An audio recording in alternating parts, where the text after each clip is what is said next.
ಚಿಕ್ಕವರಿಂದ ಹಿಡಿದು ದೊಡ್ಡವರವರೆಗೂ ಇಷ್ಟಪಟ್ಟು ತಿನ್ನೋ ಈ ಸಿಹಿ ತಿಂಡಿ ಯಾರಿಗೆ ಇಷ್ಟ ಆಗಲ್ಲ ಹೇಳಿ. ಇದೊಂಥರ ನಮ್ಮ ಚಿಕ್ಕ ವಯಸ್ಸಿನ ನೆನಪು ಮಾಡುತ್ತೆ. ಅಂಗಡಿಯಲ್ಲಿ ಚಿಲ್ಲರೆ ಇಲ್ಲ ಅಂತ ಹೇಳಿ ಈ ಮಿಠಾಯಿ ಕೊಡ್ತಾಯಿದ್ರು. ನನಗಂತೂ ತುಂಬಾ ಫೇವ್ರೇಟ್. ಮತ್ತು ಆರೋಗ್ಯಕ್ಕೂ ಅಷ್ಟೇ ತುಂಬಾ ಒಳ್ಳೆಯದು. ಮನೆಯಲ್ಲೇ ಈಸಿಯಾಗಿ ನಾವು ಪ್ರೋಟೀನ್ ಬಾರ್ ಥರ ಮಾಡ್ಕೊಬೋದು. ಬನ್ನಿ ಕಡಲೆ ಮಿಠಾಯಿ ಹೇಗೆ ಮಾಡೋದು ಅಂತ ನೋಡೋಣ. ಜಸ್ಟ್ 2 ಇಂಗ್ರೀಡಿಯೆಂಟ್ಸ್ನ ಯೂಸ್ ಮಾಡ್ಕೊಂಡು ಮಾಡೋ ಅಂಥ ಕಡಲೆ ಮಿಠಾಯಿ ಇದು. ಬೆಲ್ಲ ಮತ್ತು ಕಡಲೆ ಬೀಜ. ಮೊದಲಿಗೆ ಒಂದು ಕಡಾಯಿ ಇಟ್ಕೊಂಡು ನಾವಿಲ್ಲಿ 2 ಕಪ್ನಷ್ಟು ಕಡಲೆ ಬೀಜ ತೊಗೊಂಡಿದ್ದೀವಿ. ಅದನ್ನು ಫುಲ್ ಲೋ ಫ್ಲೇಮಲ್ಲಿ ಇಟ್ಕೊಂಡು ಹುರ್ಕೊಂಬರಬೇಕು. ತುಂಬ ಹೊತ್ತು ರೋಸ್ಟ್ ಮಾಡೋದು ಬೇಡ, ಒಂದು 5ರಿಂದ 10 ನಿಮಿಷ ರೋಸ್ಟ್ ಮಾಡಿದ್ರೆ ಸಾಕು. ನೀಟಾಗಿ ಅದರ ಸಿಪ್ಪೆ ಎಲ್ಲ ಈಸಿಲಿ ಓಪನ್ ಆಗೋ ಥರ 2 ಸ್ಲಿಟ್ ಆಗೋ ಥರ ಹುರಿದ್ಕೊಂಡ್ರೆ ಸಾಕು.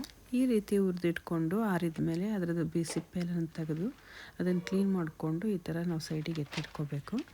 ನೆಕ್ಸ್ಟ್ ನಾವಿಲ್ಲಿ ಒಂದು ಬಟರ್ ಪೇಪರ್ ತೊಗೊಂಡಿದ್ದೀವಿ. ನಿಮ್ಗೆ ಯಾವ ಥರದ್ದು ಅನುಕೂಲ ಆಗುತ್ತೋ ಆ ಥರದ್ದು ತೊಗೋಬೋದು. ಸಿಲಿಕಾನ್ ರ್ಯಾಪ್ಸ್ ಕೂಡ ತೊಗೋಬೋದು. ನಾನು ಬಟರ್ ಪೇಪರ್ ತೊಗೊಂಡಿದ್ದೀನಿ.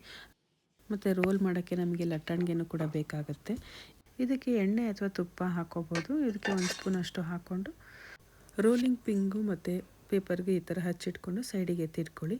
ನೆಕ್ಸ್ಟ್ ನಾವಿಲ್ಲೊಂದು ಪಾತ್ರೆ ಇಟ್ಕೊಂಡು ನಾವು ಏನು ಕಡಲೆ ಬೀಜ ತೊಗೊಂಡಿರ್ತೀವೋ ಅದರದ್ದು 1.5 ಕಪ್ಪಷ್ಟು ಬೆಲ್ಲ ಹಾಕ್ಕೊಬೇಕು.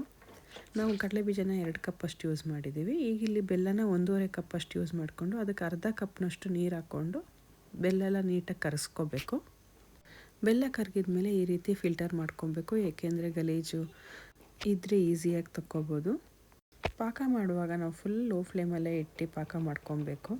ಈಗ ನೋಡಿ ಬೆಲ್ಲ ಎಲ್ಲ ಚೆನ್ನಾಗಿ ಕರಗಿ ನೊರೆ ಬರ್ಲಿಕ್ಕೆ ಶುರುವಾಗಿದೆ. ಈಗ ಪಾಕ ಬಂದಿದೆಯೋ ಇಲ್ವೋ ಅಂತ ನಾವು ಸುಮ್ಮನೆ ಒಂದು ತೋರಿಸ್ತೀನಿ. ಈ ರೀತಿ ಒಂದು ಬಟ್ಲಿಗೆ ನೀರು ಹಾಕ್ಕೊಂಡು ಪಾಕನ ಹಾಕ್ಕೊಬೇಕು. ಈ ಪಾಕ ಬಂದಿಲ್ದಲೇ ಇರೋದ್ರಿಂದ ಫುಲ್ ಡೈಲ್ಯೂಟ್ ಆಗೋಯ್ತು. ಮತ್ತು ನಾವು 3-4 ನಿಮಿಷ ಈ ಥರ ಕೈ ಆಡಿಸ್ಕೊತ ತಿರುಗಿಸ್ತಾನೆ ಬರಬೇಕು. ನೋಡಿ ಸಣ್ಣಗಿದ್ದ ಗುಳ್ಳೆ ಎಲ್ಲ ಈಗ ದೊಡ್ಡದಾಗಿ ಬರ್ತಾಯಿದೆ. ಮತ್ತು ನಾವು ಪಾಕ ಬಂದಿದೆಯೋ ಇಲ್ವೋ ಅಂತ ನೋಡೋಣ. ನೋಡಿ ಈಗ ಇದು ಸಾಫ್ಟಾಗಿ ಬರ್ತಾಯಿದೆ, ಇನ್ನೂ ಪಾಕ ಬಂದಿಲ್ಲ.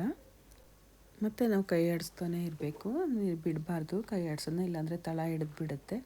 ಮತ್ತು ಈಗ ನೋಡಿ ಒಂಥರ ಫ್ಲಫಿ ಥರ ಆಗಿ ನೊರೆ ಬರ್ತಾಯಿದೆ. ಈ ಟೈಮಲ್ಲಿ ಮತ್ತೆ ಇನ್ನೊಂದು ಸತಿ ಚೆಕ್ ಮಾಡೋಣ. ನೋಡಿ ಇದನ್ನು ಸ್ಟ್ರೆಚ್ ಮಾಡಿದ್ರೆ ಈಸಿಯಾಗಿ ಬರ್ತಾಯಿದೆ, ಹಿಂಗೆ ಸ್ಟ್ರೆಚ್ ಆಗ್ತಾಯಿದೆ. ಮತ್ತು ಇನ್ನೊಂದು 2-3 ನಿಮಿಷದಲ್ಲಿ ನಮಗೆ ಪಾಕ ಬಂದುಬಿಡುತ್ತೆ. ಕೈ ಆಡಿಸ್ಕೊತಾನೆ ಇರಬೇಕು, ಫುಲ್ ಲೋ ಫ್ಲೇಮಲ್ಲೇ ಇರಬೇಕು. ಪಾಕ ಬರೋ ಟೈಮಲ್ಲಿ ನಾವು ಕೇರ್ಫುಲ್ಲಾಗಿ ಕಾಷಿಯಸ್ ಆಗಿರಬೇಕು. ಆಲ್ಮೋಸ್ಟ್ ಪಾಕ ಬಂದಿದೆ. ಮತ್ತು ಈಗ ಚೆಕ್ ಮಾಡೋಣ. ಈಗ ಚೆಕ್ ಮಾಡಿದ್ರೆ ಈ ರೀತಿ ಸೌಂಡ್ ಬರಬೇಕು. ನಾವಿಲ್ಲಿ ಟೈಮ್ ವೇಸ್ಟ್ ಮಾಡ್ದಲೇ ಮುಂಚೆನೇ ಹುರಿದಿಟ್ಕೊಂಡಿರುವಂಥ ಕಡಲೆ ಬೀಜನ ಇದಕ್ಕೆ ಹಾಕಿ ಫಾಸ್ಟಾಗಿ ತಿರುಗಿಸ್ಕೊತಾ ಬರಬೇಕು. ಈ ಟೈಮಲ್ಲಿ ಗ್ಯಾಸ್ ಆಫ್ ಮಾಡಬಾರ್ದು, ಲೋ ಫ್ಲೇಮಲ್ಲೇ ಇರಬೇಕು. ನೀಟಾಗಿ ಎಲ್ಲ ಬೆಲ್ಲ ಮತ್ತು ಕಡಲೆ ಬೀಜ ಎಲ್ಲದಕ್ಕೂ ಚೆನ್ನಾಗಿ ಮಿಕ್ಸ್ ಆಗಬೇಕು. ಬೆಲ್ಲ ಪಾಕ ಬಂದಿರೋದ್ರಿಂದ ತುಂಬಾ ಗಟ್ಟಿ ಆಗುತ್ತೆ, ಅಂದರೂ ಕೂಡ ನಾವು ಬಿಡ್ದಲ್ಲೇ ನೀಟಾಗಿ ಚೆನ್ನಾಗಿ ಮಿಕ್ಸ್ ಮಾಡ್ಕೊಬೇಕು. ತಕ್ಷಣವೇ ಈ ಥರ ಮುಂಚೆನೇ ಸವರಿ ಇಟ್ಕೊಂಡಿರೋ ಬಟರ್ ಪೇಪರ್ ಮೇಲೆ ಹಾಕಿ ನೀಟಾಗಿ ಸ್ಪ್ರೆಡ್ ಮಾಡ್ಕೊಬೇಕು. ಮತ್ತು ತುಪ್ಪ ಹಚ್ಚಿ ಇಟ್ಕೊಂಡಿರೋ ರೋಲಿಂಗ್ ಪಿನ್ನ ತೊಗೊಂಡು ನೀಟಾಗಿ ಎಲ್ಲ ಸ್ಪ್ರೆಡ್ ಮಾಡ್ಕೊಳ್ಳಿ. ಎಷ್ಟು ದಪ್ಪ ಬೇಕೋ ಅಷ್ಟು ದಪ್ಪಕ್ಕೆ ನೀಟಾಗಿ ಸ್ಪ್ರೆಡ್ ಮಾಡ್ಕೊಳ್ಳಿ. ತುಂಬ ಟೈಟ್ ಇರುತ್ತೆ, ಫೋರ್ಸ್ಫುಲಿ ಈ ಥರ ಮಾಡ್ಕೊಳ್ಳಿ. ಬಿಸಿ ಇರುವಾಗಲೇ ಒಂದು ಚಾಕ್ ತೊಗೊಂಡು ನಿಮ್ಗೆ ಯಾವ ಶೇಪ್ ಬೇಕೋ ಆ ಶೇಪಿಗೆ ಸುಮ್ಮನೆ ಮೇಲೆ ಈ ಥರ ಕಟ್ ಮಾಡ್ಕೊಳ್ಳಿ. ಬಿಸಿ ಆರಿದ ಮೇಲೆ ನಮಗೆ ಈ ರೀತಿ ಕಟ್ ಮಾಡ್ಕೊಳಕ್ಕಾಗಲ್ಲ. ಹಾಗಾಗಿ ಬಿಸಿ ಇರುವಾಗಲೇ ಬೇಗ ನಿಮಗೆ ಯಾವ ಶೇಪು ಮತ್ತು ಯಾವ ಸೈಜಿಗೆ ಬೇಕು ನೋಡಿಕೊಂಡು ನಿಮ್ಗೆ ಇಷ್ಟ ಆಗೋ ರೀತಿ ಕಟ್ ಮಾಡ್ಕೊಳ್ಳಿ.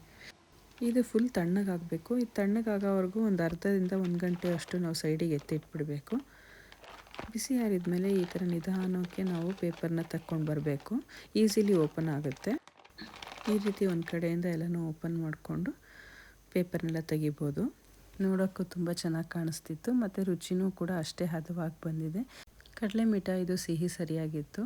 ಇನ್ನೂ ಸ್ವಲ್ಪ ನಿಮಗೆ ಜಾಸ್ತಿ ಸಿಹಿ ಬೇಕು ಅಂದರೆ ಬೆಲ್ಲ ಜಾಸ್ತಿನ ಹಾಕ್ಕೋಬೋದು. ಕಡಲೆ ಮಿಠಾಯಿ ಅಂತೂ ತುಂಬಾ ಹದವಾಗಿ ಮತ್ತು ಗರಿಯಾಗಿ ಬಂದಿದೆ.